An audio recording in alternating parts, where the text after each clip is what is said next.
Randy Chavez.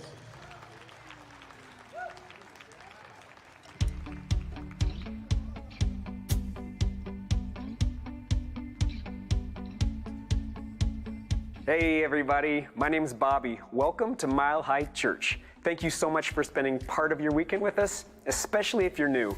Our vision, Oneness Revealed, a world of love, peace, and abundance for all. Our mission, to serve as a spiritual beacon for personal empowerment and global enlightenment.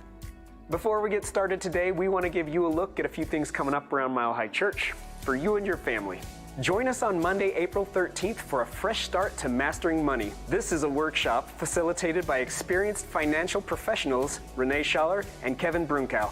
Come for a practical and inspiring evening to build financial clarity, confidence, and a positive mindset around money, and experience the living language of prayer, embodying the Aramaic teachings of Jesus with Zamira. This 4-week immersive journey starts this Tuesday, April 14th. Dive deeper into the meaning of the Lord's Prayer, culminating in an embodied prayer experience with Timothy Dobson. Discover a simpler, more aligned way to care for your body, mind, and heart. Join us for the Pillars of Health with John Pierre on Saturday, June 20th in the Community Center. At this workshop, we'll explore nutrition that supports your body's natural design, intelligent movement for strength and longevity, and practical ways to boost memory, clarity, and resilience. You'll also discover why compassion and emotional health are essential to true vitality. With over 35 years of experience, John Pierre brings a unique blend of science, humor, and wisdom that will help you build habits your body naturally recognizes as health. Come learn practices that quietly change everything. For more information about anything you've heard today, stop by the Event Center or connect with us online at milehighchurch.org. Thank you, Bobby. Hello, everyone. My name's Tom Litch, and I've got my friend Susie Ogden here. Hi. Susie is visiting us from Oklahoma City, and she's like one of the most well-known New Thought musicians. You were given your honorary doctorate at the same time as Ricky Byers. Right. Back at Asilomar. And we sang together in Kansas City, and you told me that you had a goal for your 80th birthday. What was that? To do 80 concerts during my 80th year. Yes. And were you successful? Or? So far, so good. And to come and sing one more time at Mile High. And here I am. At least one. Yeah. All right. Well, thank you, Susie. All right. We are going to sing together a song by Eddie Watkins called We're Saying Yes to Life. You ready? All right. Let's do it. I'm saying yes. Yes. Yes. Yes. Yes to life. I'm saying yes. Yes. Yes. Yes to life. I'm saying yes. Yes. Yes. Yes to life. I'm saying yes. Yes. Yes to life. Oh, I'm saying yes to life. Oh, yes, I am. The spirit of love within me is expressing itself right now. The spirit of joy within me is expressing itself right now. What do we want to create today? The universe is ready to play. Spiritually will lead the way if we just say yes. I'm saying yes. Yes. Yes. Yes to life. I'm saying yes. Yes. Yes to life. I'm saying yes. Oh yes. Yes to life. I'm saying yes. Yes. Yes. Oh yes to life. Oh, we're saying yes to life. Yes, we are.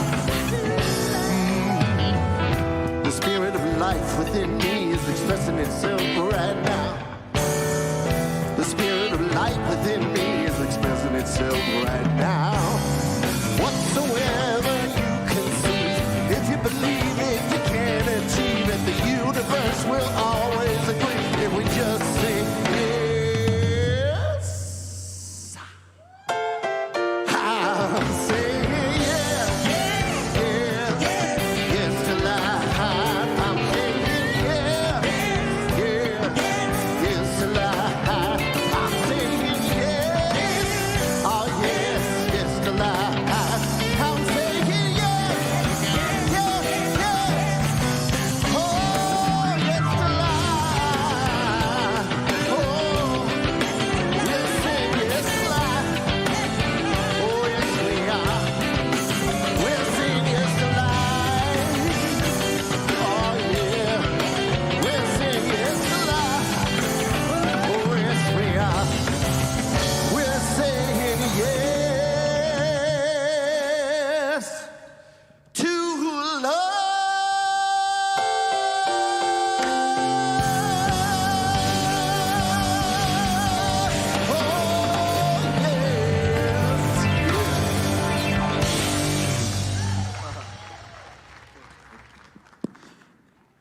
Can I get my microphone? There it is. I got my microphone on. Hi. Thank you so much, Tom. Thank you, Suze. It's great to have you here and our wonderful band. What a joy. What a joy.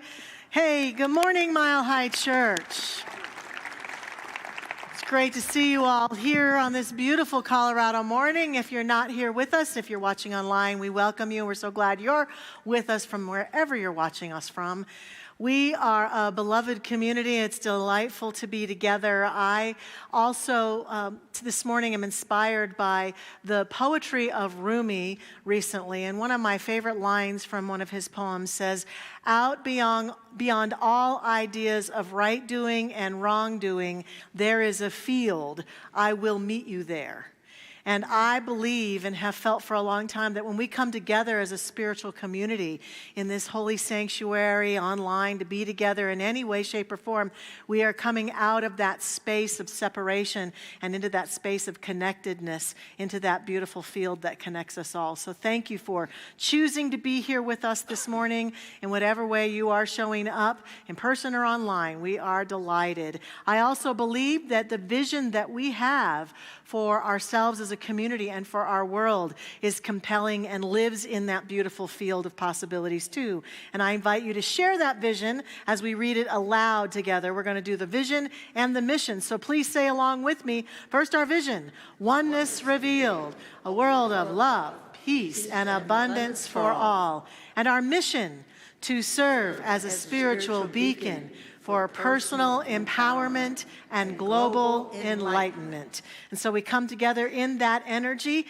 and celebrate life together. We're going to step into spiritual practice this morning, and we have a beloved practitioner, Lee Carlson, to lead us in that. He also is leading a care fair that he'll tell you about more in our service later on over in the community center. Lee is our director of ceremonies and rentals and our prayer ministry, and so it's wonderful and honoring for us to have him here to pray with us today. So to get there, we're going to sing together, have some silence, and then Lee will lead us in prayer. Let us begin.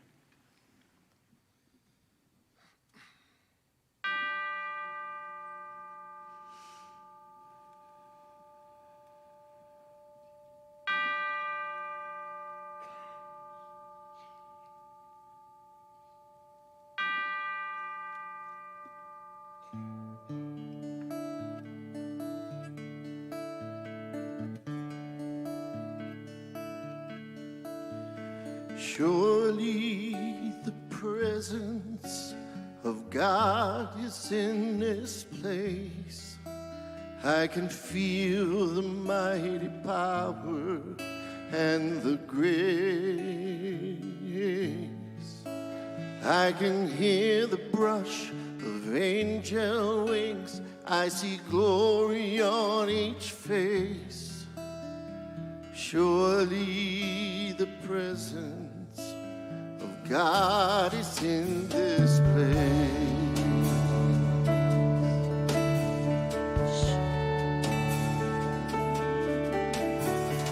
Surely the presence of God is in this place.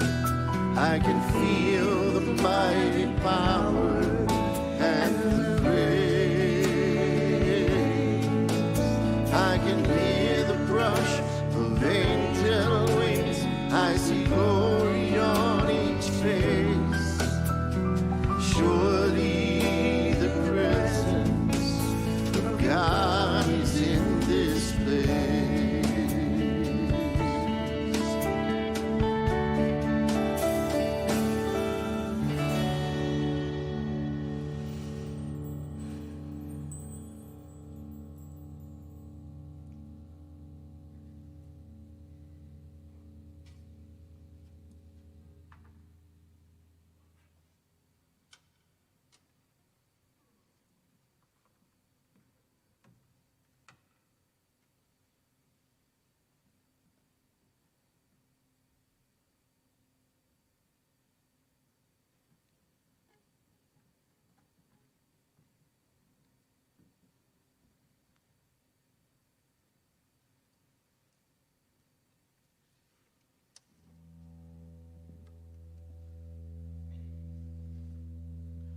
Surely the presence of God is in this place.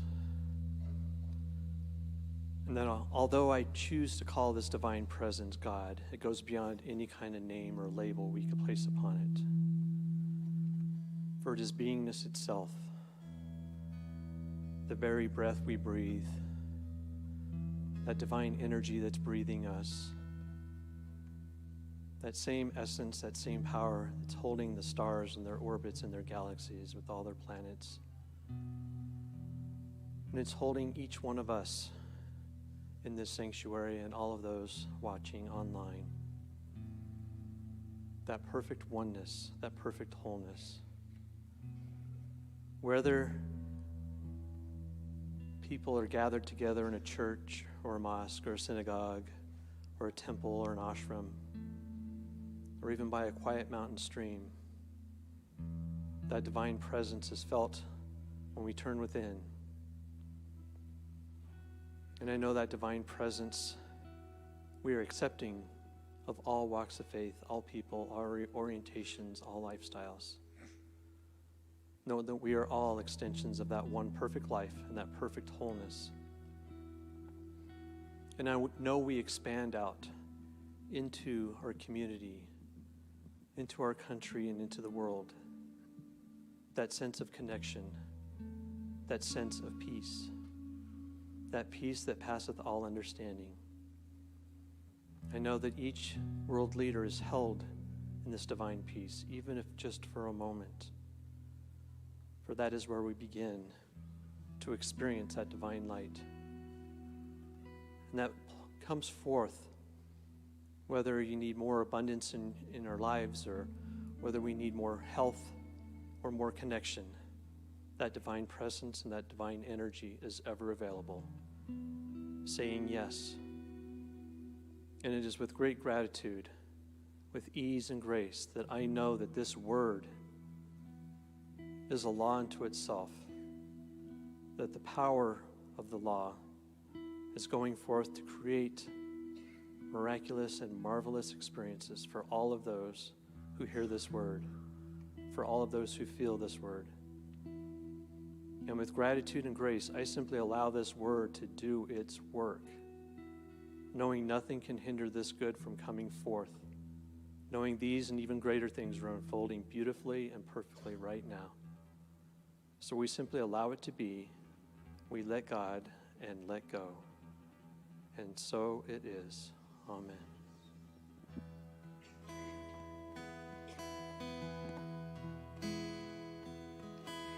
I sang the other afternoon, a singer out on the moon. Lately my motto's been, have guitar over Rome. But this day was so different than any day I'd had before. An elderly lady stopped me just to open my heart's door. As she began, she told me she would soon be 92, and that she had so much left in life she had to do. She said, now I exercise of a morning, and I've been writing a new book on the concepts of aging. I feel her so misunderstood. You see, her hair was white as snowflakes, and the light in her eyes drew me closer to her as I began to realize one day I'd be just like her. So I began to listen close, and this is what she said I've learned in life really matters most. You gotta pat someone on the shoulder, you gotta look into their eyes and put a smile upon your face to help them realize that you really love them and that you really care. It only takes a moment to notice someone's there.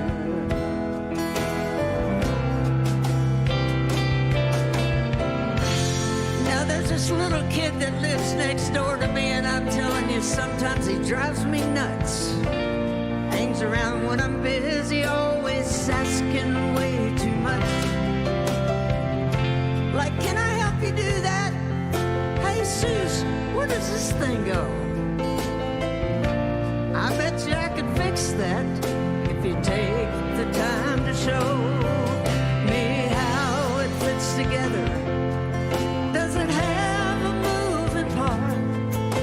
I turn around to yell at him, but his smile just melts my heart. And then I reminisce about the times when I used to be a kid, and how it wasn't the gifts I got, but the things that people did.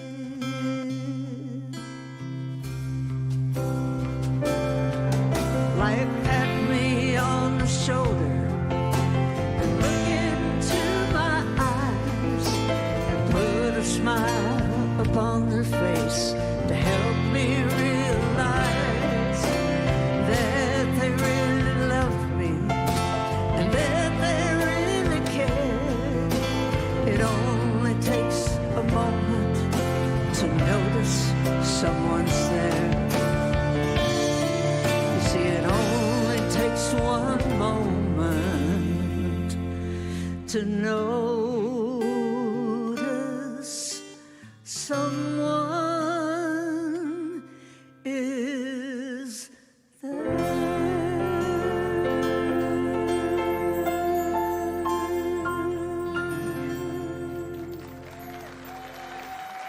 Thank you. Thank you so much. Thank you.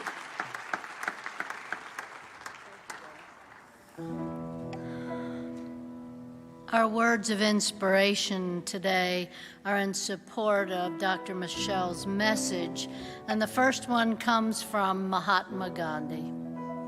Power is of two kinds. One is obtained by the fear of punishment, and the other by acts of love. Power based on love is 1,000 times more effective and permanent than the one derived from fear of punishment. And from our founder, Ernest Holmes, the more power one gives to his thought, the more completely he believes that his thought has power, the more power it will have.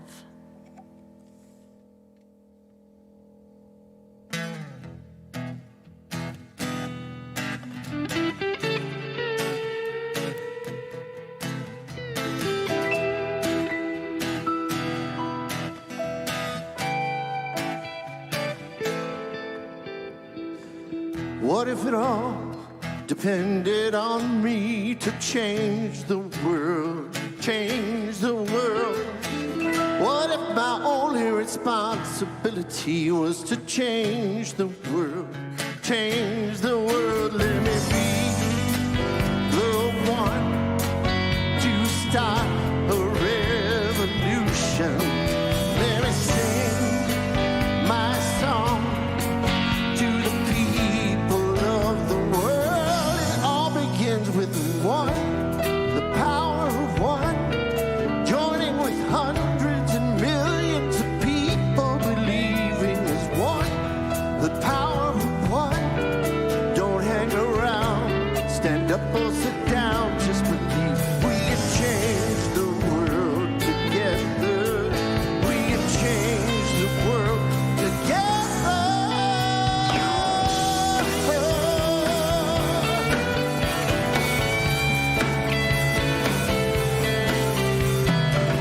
What kind of love can conquer disease and change the world? Change the world. What can I do to make poverty history and change the world? Change the world. Let me be the one to start a revolution. Let me sing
much. Thank you so much. Beautiful, beautiful.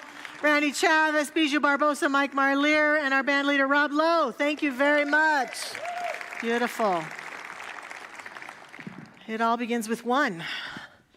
That really is the question that I'm asking today. All the words of that song, so beautifully supportive of this message.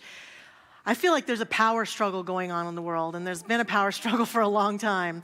We may think that it's worse than ever before, but it's going on in every part of life. Power struggles that we've been taught to get used to in families and in our relationships and in our workplaces and in our perceptions about life and in our friendships and in our politicians' lives and leadership in the world and the things we see going on with other countries, power struggle after power struggle. And it does all begin with one, and I think that it begins with us waking up to that power struggle and beginning to respond differently. It's clear that in many walks of life, our relationship with power and control and force isn't working for us.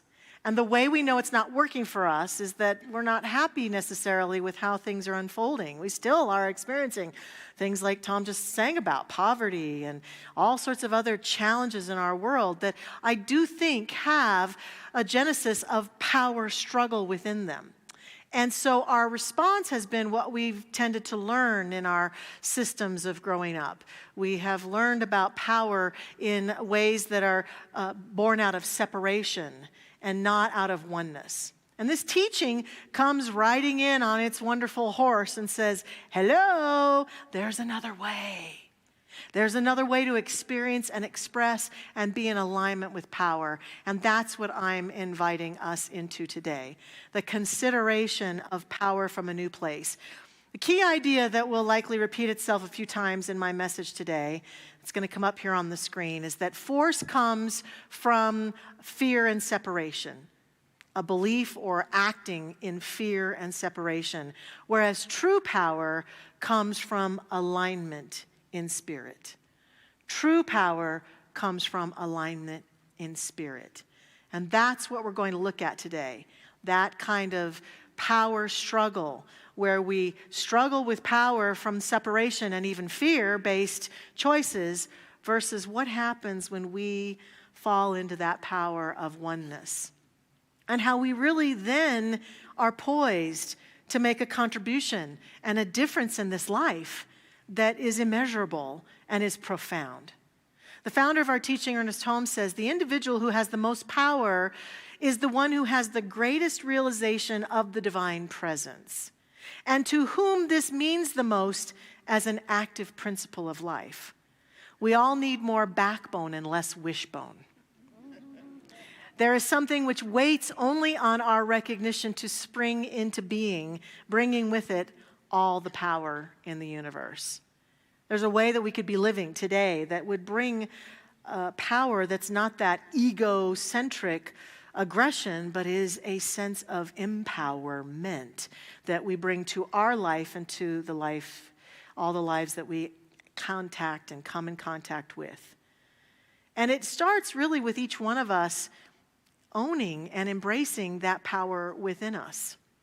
I heard a story recently. It came from an unusual place, a place that I might not normally talk about, but it was so impactful that I want to share it today. I have a confession to make. I am a big fan of true crime. I really am. I know Reverend Josh mentioned a few weeks ago the challenge with that, but I'm sticking to my addiction. I really looked at, after his talk, like, why am I such a fan of true crime? And then interestingly enough, I came across a journal. I was involved in a special program when I was in Ken Carl Junior High many years ago, and it was called Exploring Careers in the Community. And I got to go out into the community and explore a number of careers. And I wrote very enthusiastically about the career I explored in being a detective. There was something within me that wanted to help solve crimes. And I think it was because I have this interesting sense of logic and how to actually logic things together that might surprise people sometimes, but it's there. And I'm good at putting those kind of puzzles together. And I also am very intuitive. And so when I watch those true crime shows, I feel like I get to activate all of those parts of me. And often I get it right. And that feels really good. Like, I enjoy that. So I was trolling one day on my day off for a true crime drama, and I came across a really unusual series that I didn't know that I would like, but I honestly found fascinating. And I believe I know it's on Netflix, and I believe it's called I Am a Murderer. Yeah. It's a series, and I think there are like 5 seasons of this show, and I binged watched quite a few of them. And it was fascinating. I wanted to understand, and I got to by watching it, what in the heck causes people to suddenly become a murderer? Most of these people didn't grow up saying, "Whoa, when I grow up, I hope I'm..." No, it just kind of happened. Some things got out of control. And honestly, the bottom line of it came to a point of power and control run amok at some point, causing them to make a choice that changed another person's life. Sometimes they would claim accidentally, they didn't mean for it to happen, that sort of thing, and other times purposeful. But there was one story that really captured my attention and just touched me deeply. I also felt like I was drawn to this series because I want to have compassion for people I have the greatest judgments about. I want to find my way into compassion, and I can't understand why someone would harm another person to that degree. And so I also took on the watching of the series, like, how can I get into their hearts and their minds and begin to understand what would cause them to do this? And one particular show was a story about a person who grew up, and by all accounts, because they interview their family members and friends and people around them, everyone said he was angry his whole life. That he was anger and power run amok, aggression run amok. They never knew quite what he was angry about. Nothing horrific happened to him that they could account, but he was just an angry person his whole life. And out of that anger, harmed people, hit people, committed crimes, and had been in and out of jail. He himself said that he didn't know what to do with his own emotions and started consuming alcohol at the age of 7 years old. Became, of course, a full-blown alcoholic. And in and out of jail, in and out of jail. And in this particular instance, was out of jail on parole, was supposed to be attending AA, and was not to be in bars or drinking. Rode his bike to a bar one day. Had an altercation with the bartender that caused great anger, and then ran into someone else in the bar that he had an altercation with. They did that manly thing, let's take it outside kind of thing. And the story ends up in him murdering the person that he was angry with. So he goes to jail again, and he's in jail now for a long time, I think 30 years. And he decides, maybe I should do something different than I've ever done before. So he decides to start going to the recovery groups in jail and gets sober, of course, which you have to be when you're incarcerated, right? But he makes a decision, a profound decision to live life as a sober person. That was his first choice. Really starts to look at his life and really starts to look at what has been the source of this anger his whole life, this anger run amok, and discovers that when he really looked inside at the truth of who he was, he'd been living a lie his whole life, that he felt that he's a trans person, that he had been pushing it away and been trying not to let on, and had been resisting this reality of who he was authentically for so long. And here he is, incarcerated for many years in a very tough men's prison, saying, I'm going to be who I really am. Becomes a she in his pronouns, can't do anything else except can't wear the clothing that she would really prefer to wear, but takes on a whole new identity. And guess what? The anger just goes away. I couldn't even begin to imagine the kind of life that she has to be living, incarcerated in a men's prison, but still taking a stand to be who she really wants to be in her life. And it hit me so deeply, I thought, here's the crux. Now, I get that most of us probably haven't struggled all our lives with that kind of a deep, dark reality of our being, of being who we really want to be to that extent necessarily. Yet, as we've been talking about a lot recently in reclaiming our authentic selves, I do believe that a huge part of the overproduction of aggression and need to force in our lives often comes from the part of us that's angry that we can't be who we really want to be.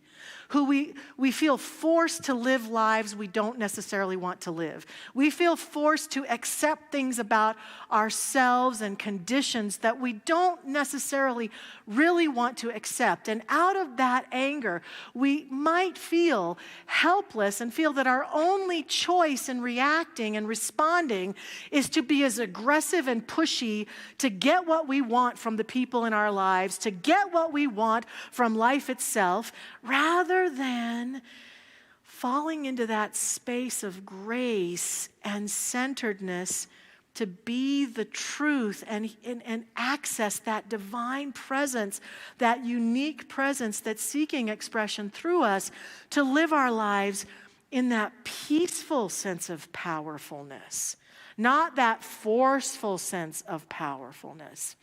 And that we all struggle with figuring out who we are. And so we live lives either on the spectrum. We live life either, I'm going to just push and force and get what I want, and by God, I'm going to have it the way I want to have it.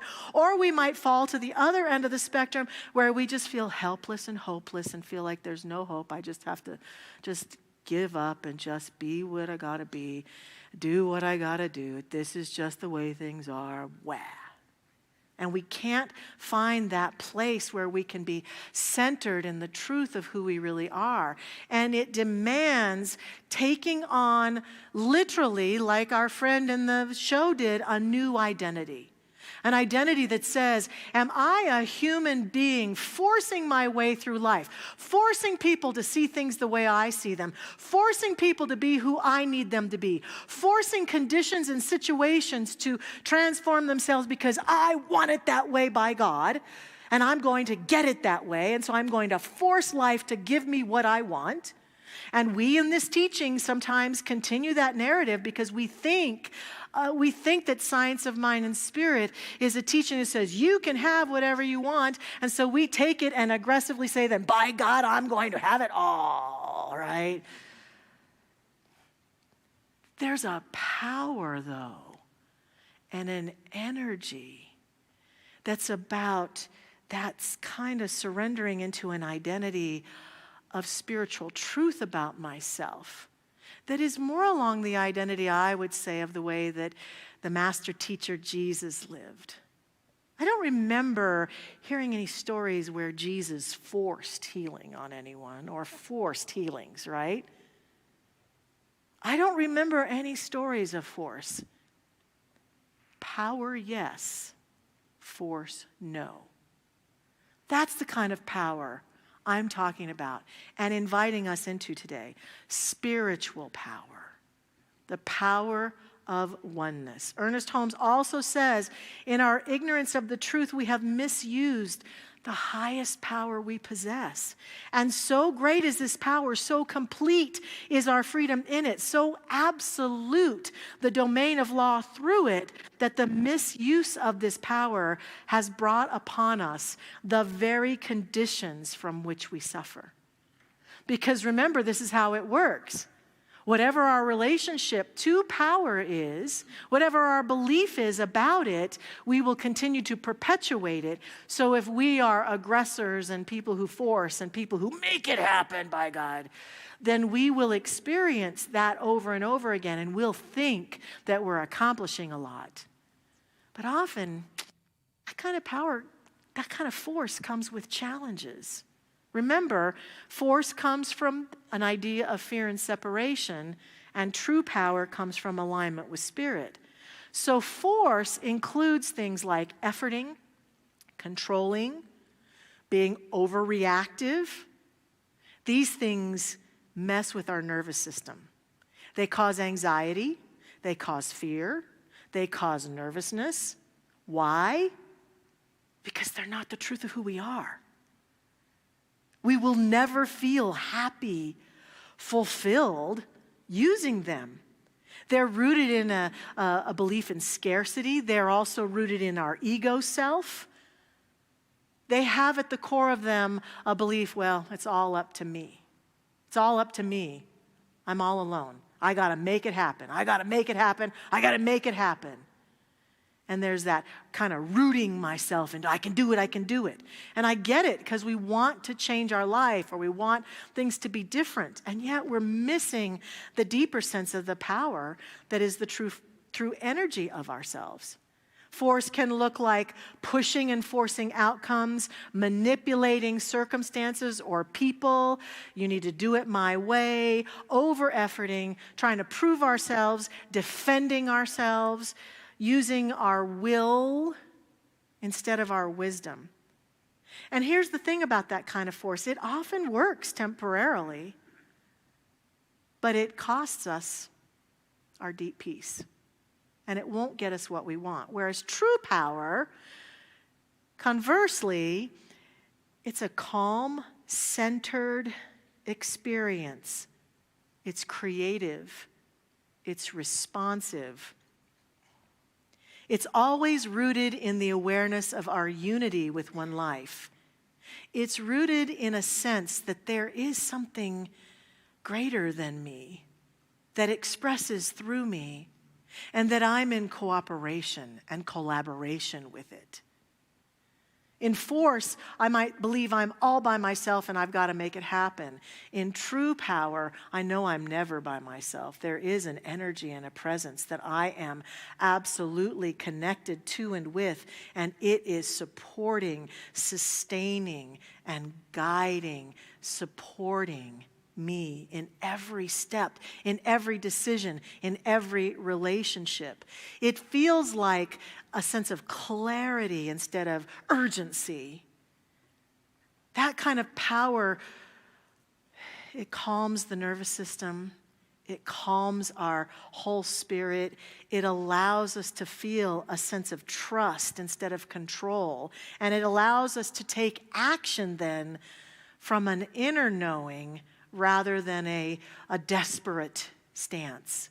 It supports us in making powerful decisions that can benefit us and that can benefit all of the people in our lives. But so often we confuse power with force, and we forget the power of the one mind and the one presence that's moving through us.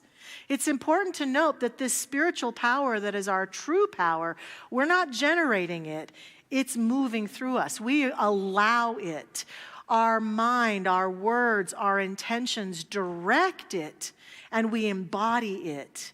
But we don't control it. We're not controlling God. When we use the things we use here to create the life we are creating, affirmations or prayers or positive words, we're not controlling God. We are providing a mold through which that presence may express itself.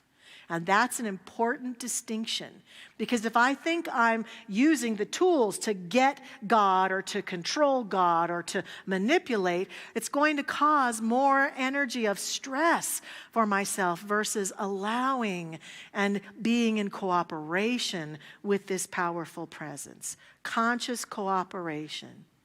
Here are some examples of what that might look like. In our relationships, if I'm using force in my relationships, I might be doing things like trying to fix someone. Yeah, take a breath. I might be trying to change someone, to get someone to be different. I might be trying to force someone into certain decisions, and it never works. I've never found that kind of power in a relationship creating true connection, true love, true support. Whereas power in my relationships might look more like I can set clear boundaries. I can have boundaries in relationships. I certainly can say to someone, like the example I gave earlier, I'm not willing to be with you if you are inebriated. But it doesn't mean you need to stop drinking. There's a difference right there. Power versus control, right? I can embody love in my relationships from a place of true power without attachment or without you needing to be a certain way so I can love you then. It's really, I love you and I allow you to be who you are, and then I have boundaries, and we can have boundaries, and we can collaborate, and we can work together to create a relationship that can work for both of us. This is in any relationship, our romantic relationships, our friendships, our family relationships, our work relationships. This is how we can use this power that is the truest power of us to create connection versus separation. What about prosperity and living a more prosperous life? If we're in a place of force, often we feel a desperation about generating money, a desperate sense, I've got to generate. That can cause us to make choices to do fear-driven hustling, for example. I do what I do out of a fear. I'm out trying to get a job out of fear. I'm out trying to get a customer out of fear or a client out of fear. I've got to have this next sale. And fear, remember what we were talking about. Force is born out of fear and a sense of separation. So anything that I'm doing in my prosperous life that's born out of fear will not actually be powerful or prosper me or anyone else because it's born out of separation. True power, however, is a place where we acknowledge that we are in the flow of and with the divine at all times. And then clarity happens, inspired action, that kind of power that comes that says, it's time to make that phone call. It's time to make that choice. And with that kind of power is a trust in infinite supply. And remember what I said earlier in both of these examples. The law is always turned on in your life and mine. So if I'm making choices from power and force, I'm going to get back exactly that same kind of energy. Whereas if I'm making choices and decisions from that place of true centered power, that's what comes back to me also. And lastly, in our own healing and growth journey, we can try to force ourselves to be more healed or to grow faster. I've got to get over this. I hear a lot of people, I think force is people who say to themselves, I should be over this by now. I should be beyond this by now. I shouldn't be dealing with this at all. Whereas true power is, yeah, I'm dealing with this again. Yeah, I'm here. Here's where I am, and I am compassionate, and I am aware, and I'm making choices, and I'm doing the dance of being with myself just as I am and moving through my life with love.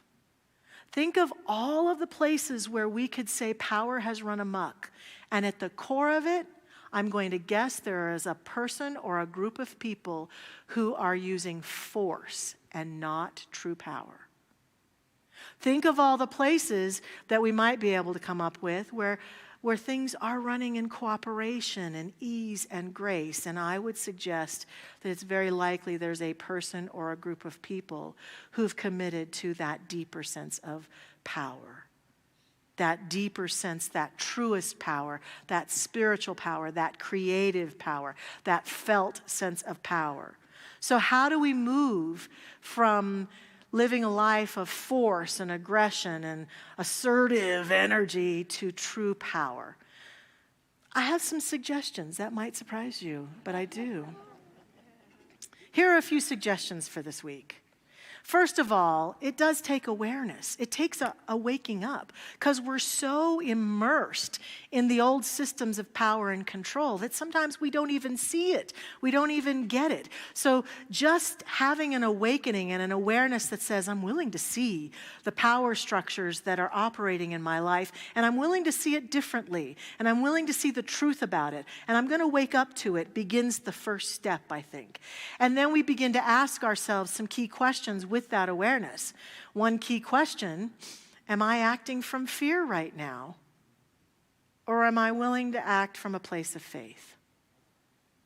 It's not that fear is horrible and wrong. Fear can really serve us. But there is an addictive sense of acting in fear in our world. And if we could give up the fear and dial up the faith, I think we would find that true power floods into our life. Because all of the things that I've talked about today that aren't working, whether it be for the person in jail or the examples I've given, all of them when it comes to that over-aggressive use of power are based in fear. So I don't think that being afraid all of the time, having fear-based conversations and fear-based perceptions is working for us. And sometimes as we look out in the world, we think, especially right now with war on the horizon and all these things, well, we've got to be able to talk about the fear. And of course, we need to process our fears. But keep in mind, processing our fear is being able to speak it aloud and move through the land of fear into the land of faith. What concerns me most as I listen to people talk is all we're doing is the fear conversations. And that's it. What does a faith conversation look like in this world right now? I listen to my guidance. I follow my guidance. I trust my guidance. I'm where I'm supposed to be. I lead myself into safety, and I pray for our world, and I pray for our country, and I pray for our leaders, and I pray for all of the other countries, and I choose to be a faith-based person, not a fear-based person. If there's a cloud of fear happening in the world that's going to contribute to more violence and more destruction and more lack of peace, we get to decide, am I acting in fear or am I acting in faith? Sorry, my watch is shining in your face. Am I pushing or am I in alignment? Is there any place where I'm pushing, forcing, trying to make something happen? Or am I walking forward in alignment? These are the questions that bring forth and invite greater awareness. And then, of course, I can't let this go by without saying spiritual practice must be part of our life right now. Here's the deal. If you are a light bulb and I never plug you in, but then I stand and yell at you for never giving me any light, I would be silly, right? If you are a fear-based person or you are struggling with fear in any realm of your life and you never choose to plug in to the power and the force, the truest power that's available, what right do you have to complain? We can't do it. We have no right to complain if we're not willing to at least plug in every day and feel the power and be sourced consciously. We're always being sourced by it. It's not like we're not, but our awareness of the fact that we're being sourced by it can push us forward by leaps and bounds into our truest power to be able to accomplish the things we want to accomplish individually and collectively. And that means God. That means meditation. That means silence. That means walking in nature. That means prayer and all of the different spiritual practices we might entertain. And just notice if committing to that kind of life doesn't cause the nervous system to just calm down. And at the very least, it engages our intuitive abilities like nothing else. And we feel that guidance. Go here, be here, do this, step into that. Creativity. If we're not plugging in, we're missing it. And I don't want any of us to miss it because I care about each one of you and I want us all to have it. And because I know that by us choosing that, we make a huge difference on this planet. We must plug in and listen. And lastly, we must embody true power. I talked a couple years ago about the wide research, and I won't go into all of it right now, about the physical power of doing the Wonder Woman stance. Just standing. They've measured it. If you're feeling helpless and powerless, do this. In fact, watch the news while doing this for a while. But it's also embodying and embracing power in a way that we walk with our heads held high. We walk centered. We walk knowing that that infinite presence is supporting and sustaining us at all times. What if our work is not to be more forceful, but to be more faithful? That's really a powerful question for us to consider. What would it take to be more faithful? And how could that uplift my life and humanity? I think that is our truest power, and that is what we're after this week and every day of our lives. Remember, force comes from fear and separation, and true power comes from alignment with spirit.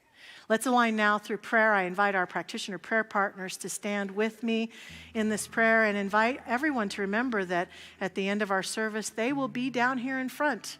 If you want some power, a power surge, come plug in and let one of them pray for you. And right here and right now, I joyfully step into this prayerful moment, accepting and affirming and embracing that truest power that God is as us. That infinite light, that infinite love that pours freely and effortlessly through and as each one of us, calling us to our greatness, calling us to alignment with the light of our life, calling each one of us into a powerful living in every realm of our life. And so we breathe it in and we align with it. This power that has always been and shall always be, we say yes to it in our inner beingness and allow it to source us and to inspire us and to fill our body, mind, our heart, our soul, our essence. We allow our awareness to be expanded, to see that the truest power of the universe is flowing freely and effortlessly through us, in us, and as us now. Oh, we just accept it. And we take on today this invitation to walk into our lives living from that truest power, allowing ourselves to surrender old practices of aggression and force that no longer serve, and instead feel the beautiful alignment and energy that flows forth freely through us as we embrace that kind of spiritual power, the power of God in us, as us, and through us. I accept and affirm that this is the awakening for all of us today and in the days ahead, and accept and affirm that we do great things, make great choices, walk forward in greatness to impact this world in a powerful, positive way by this awareness, leading ourselves into the practices that truly empower us and uplift us. I give thanks that this is who and what we are today, and give thanks that this is what is activated now in our beingness. And surrender this word into the action of that universal law in faith and trust that as it has been spoken, it is done. I let it be, I let it go. Thank you, life, and so it is. Amen.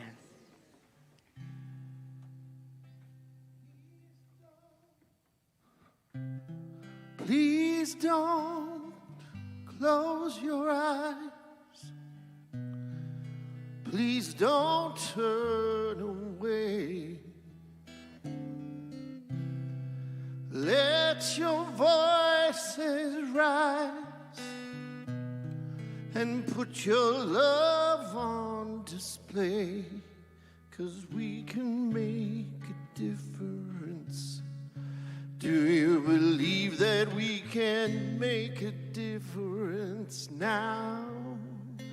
The power of one, the power of one, joining with hundreds and millions of people believing as one. The power of one, don't hang around, stand up or sit down. The power of one. Thank you, Tom. Yes. So as we head into this time of sharing tithes and offerings, I invite us to do that from that place of power, whether you're choosing to give today through those baskets that get passed, or you've already given your gift this month, or you're an auto giver, whatever it might be. Just tap into the power of generosity, the power of the divine to source and supply this beautiful Mile High Church with its energy and light, and align with that as we say our affirmation together. So please say with me, divine love as me blesses and multiplies all that I am, all that I have, and all that I circulate. And so it is.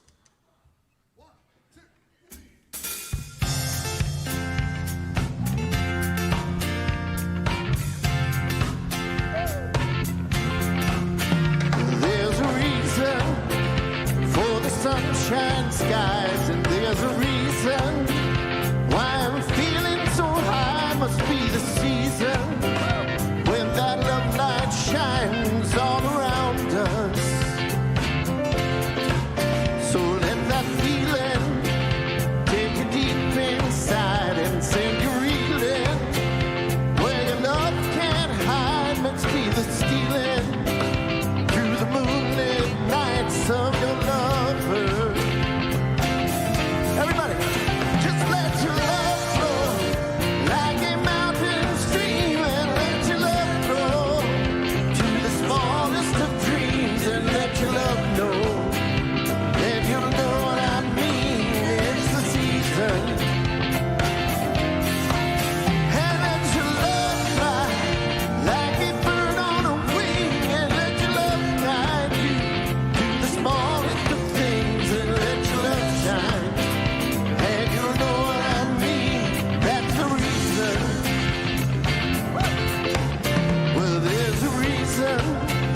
For the warm, sweet nights, and there's a reason for the candle lights. Must be the season when those love lights shine all around us. So let that wonder take you deep into space and lay you under its loving embrace, and feel the thunder when it warms your face. You can't hold back. Here we go. And let your love flow like a mountain stream, and let your love grow to the smallest of dreams, and let your love show, and you'll know what I mean. It's the season, and let your love fly like a bird on a wing, and let your love guide you to the smallest of things, and let your love shine, and you know what I mean. It's the season,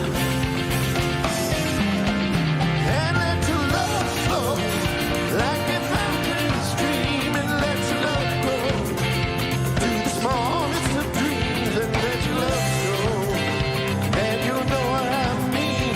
That's the reason.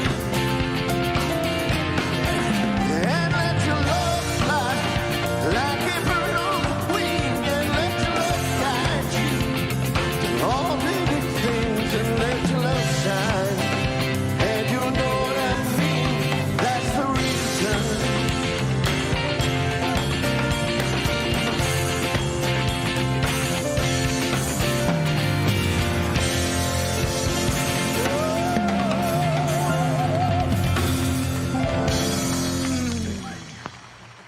Thank you, Tom and Suze and our great Mile High band.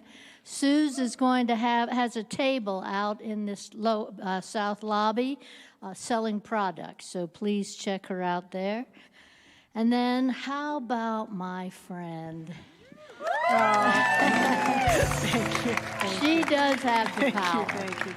So I am going to be out in our Welcome Center for any of you who are new to Mile High, first time, or maybe you've just never checked us out.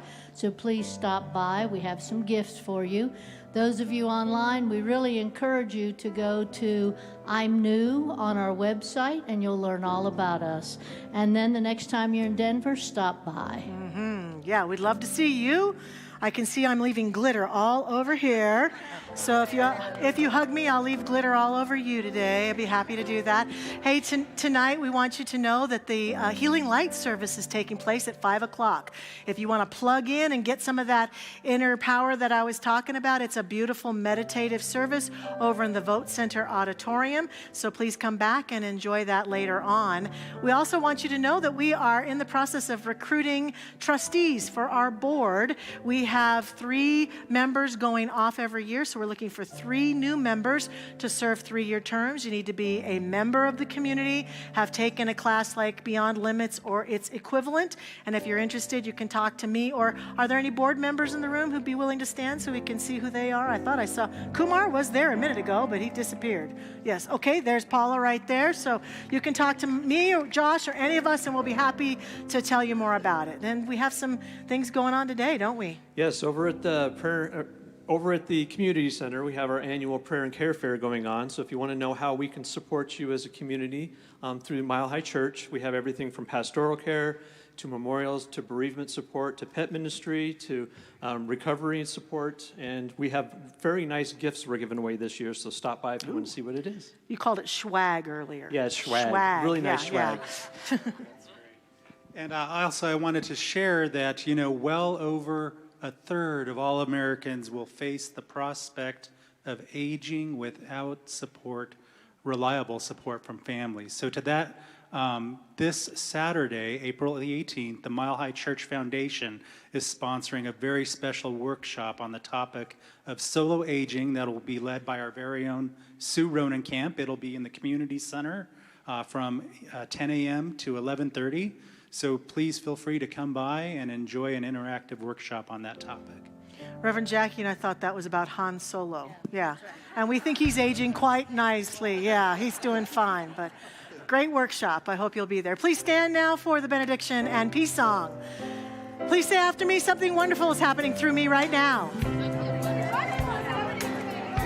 It is this thing called life.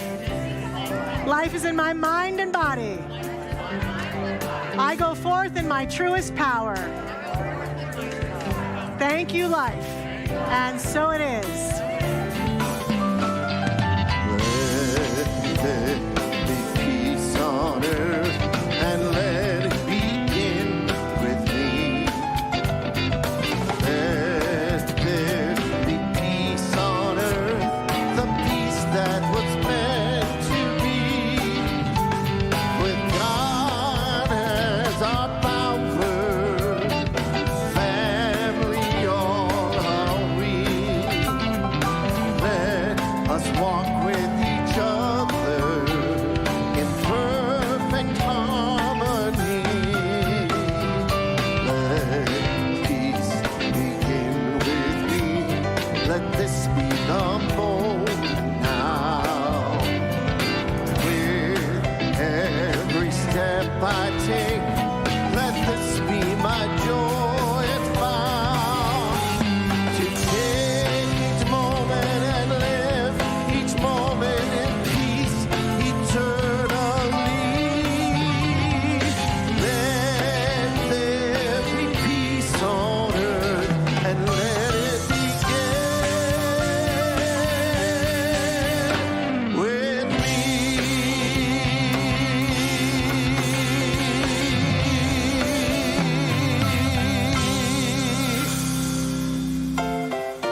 expressing itself right now. The spirit of light within me is expressing itself right now.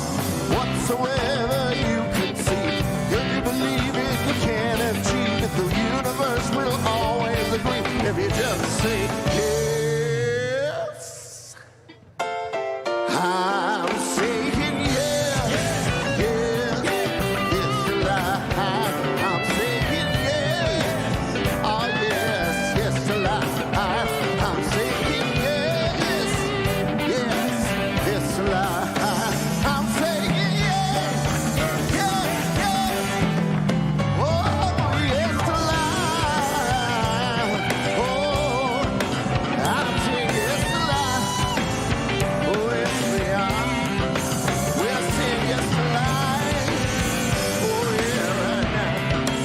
We're saying yes to life. Oh yes we are. We're saying yes to life. Oh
yeah.